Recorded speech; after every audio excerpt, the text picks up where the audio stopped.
Is sperm count the reason behind your infertility? Don't overlook or not diagnose the male factor in the whole process of achieving a pregnancy. Sperm count, sperm motility, and the shape of the sperm that we call as morphology are three of the most important factors that are important in the male. That is in turn important to achieving a pregnancy. So what is the minimum sperm count required for in order to achieve a pregnancy? According to the WHO, a man should have at least 15 million sperms per ml in his semen in order to achieve a pregnancy naturally. However, the mistake that is often made is just looking at the count, which is not just the important factor. These sperms have to go and penetrate the egg. In fact, it has to penetrate a very hard covering of the egg, which is called the zona pellucida. And this can only happen if the sperm can actually move at a fast speed and penetrate and go inside the egg cytoplasm. And hence, it is important that there are motile sperms in the semen. Now, the minimum motility, which is the progressive or the forward motility that is required for sperms, is about 40%.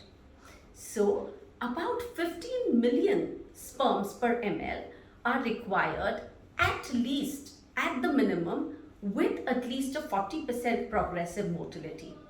Is that all? No. The shape of the sperm is also very important. The sperms have a unique shape. It has a head, a midpiece which has the mitochondria. It is the mitochondria which supply energy to the sperm in order for it to move. And it has the tail or the flagellum which with its movement helps the sperm to move forward. And therefore, a correct shape or morphology is very important for a sperm in order not only to move but also to make sure that it can penetrate the egg.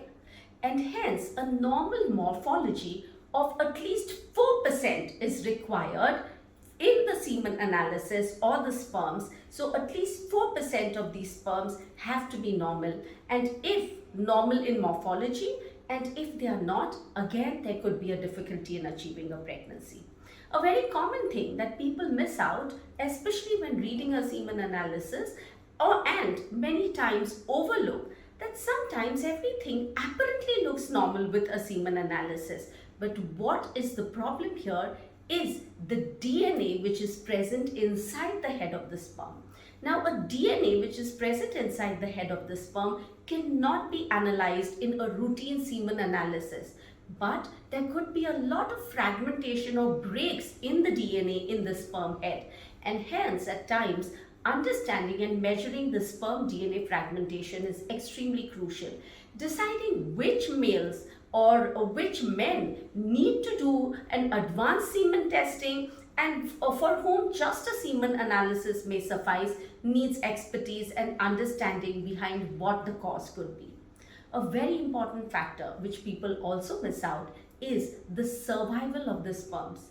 So, if these sperms which are deposited in the vagina for some reason are not allowed to survive for whatsoever reasons, it could be because of a problem in the sperm count, because of problem in the DNA integrity of the sperm which caused the sperm to die, or due to some environment inside the female reproductive tract, right from the vagina or the cervix, then these sperms, despite being normal in count, motility and morphology, may not survive in the tract. And if they don't, there's really no use of having a very good semen count, motility and a normal morphology. And hence, sperm survival is also a very important factor.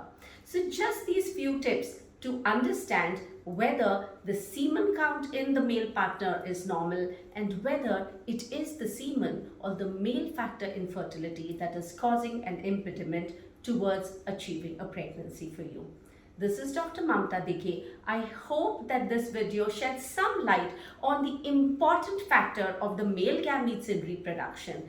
Do follow us on our YouTube, Twitter, Facebook handles, and we'll keep bringing more videos for you. Thank you.